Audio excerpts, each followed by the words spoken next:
Okay, I've got the side supports on, and as you can see, I've cut this part off of this. This is the linkage that connects the rocket launcher to the barrel for elevation purposes, and it was way too. I did a test fit, and just a test fit, you know, gives me a good idea where it's going to be way too long. So the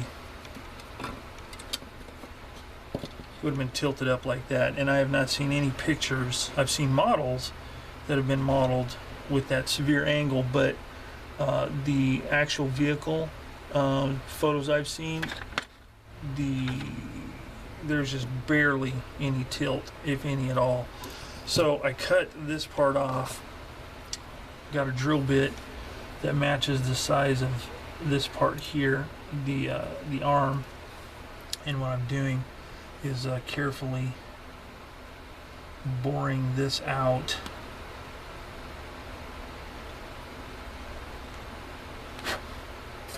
so I can cut this to length and slide it down inside of there and get a nice, you know, solid fit.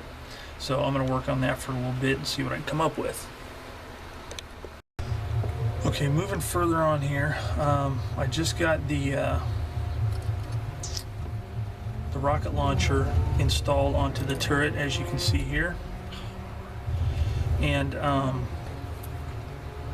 glue this back on, and it worked out really well.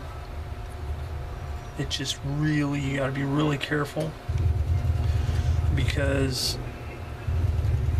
even after I had measured the slots on the sides and got a pretty precisely in there, or precisely measured and cut, I still had to adjust the rocket launcher a little bit.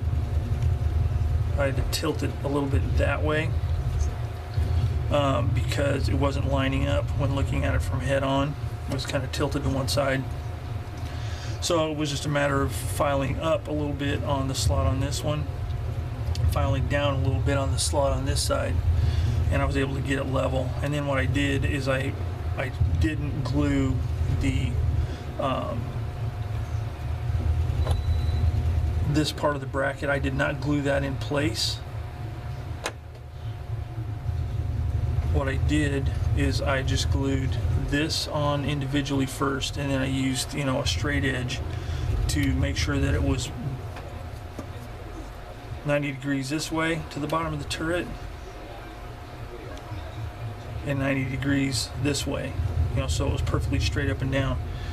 So I did that side first, then this side here, then I slid this on there and this one on, and I found that by, you know, when I had the rocket launcher in a kind of this kind of a position, it cocked this side that way, but when I lowered it down, it pulled it parallel with the one on the other side. So I got it to the position like that, set it down, looked at it from the side, I had to eyeball it, and then use my straight edge to make sure this was, you know, vertical, both in the Y and the X axis, and then used a good dose of to me extra thin, and let it set for quite a while because I didn't want it to move. Then I was able to put it on here and get it attached. Now the one thing that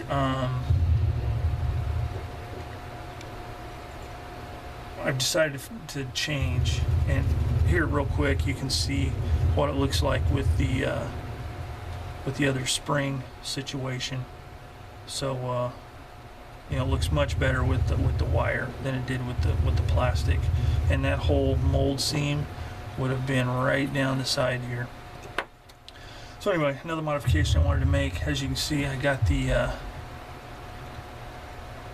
this part done, and I must say I'm quite impressed with the fact that I was able to get that dead center in there. I'm usually horrible at that, but I got it to the right length, but it popped off. As you can see, this gluing plastic to brass with super glue sometimes is lame.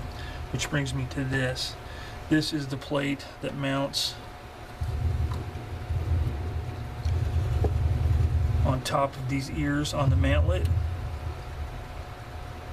Sits right on top, and then this part here cements onto that, which in turn gets this positioned over that.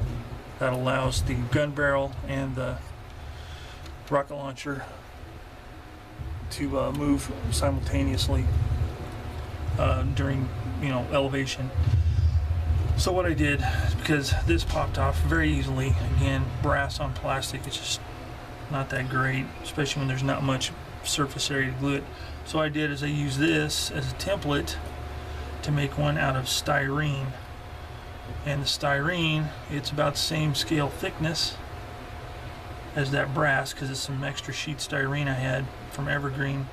So I just used it as a template, cut it out, sand it a little bit. I want to sand one more of these rounded corners a little bit more, and then when I cement this on there, it'll stay on here better, which wasn't that big of an issue, but will allow this to stay on that much better. So that is what I'm going to do in order to make it stick and just be a little sturdier. Not that I'm going to be monkeying around with it much, but I do want it to be a little more sturdy than it is. So I'll work on that some more, get the other side completed, and that should finish up the rocket launcher. Okay, moving right along on the turret and rocket launcher. I have installed the antenna base. I have everything attached, and now I'm going to begin. It's all linked up with the barrel. So I am going to begin doing the detail work on, oh, one more thing. I also have additional bracing that I had noticed before. A lot of modelers don't include this, and maybe it wasn't installed on all rocket launchers, but in looking at most of them, they either have a flat plate or like a piece of U-shaped metal welded between the uprights and the turret. So I replicated those and installed those, and whenever I do the weld beads around this mounting point, I will also do some smaller weld beads for there. And what I used for that was it was I-beam plastic shapes, and what I did was I just chopped one side off to make it into a U channel, and then carefully crafted. As you can see, here's some aborted attempts here,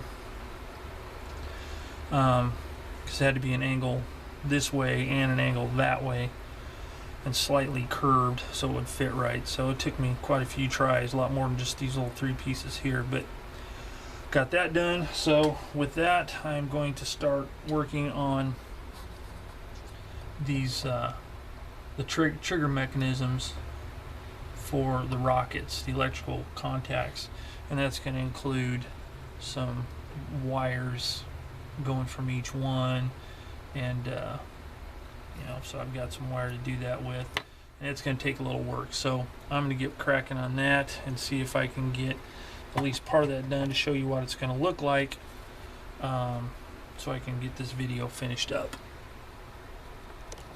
Okay, this will be the last part on this this update. I have the rocket launcher tubes completed, all assembled, a little bit of scratch building, additional details. I added the heavy weld beads around the connection point between the uprights and the turret, and I finally got all the wiring done.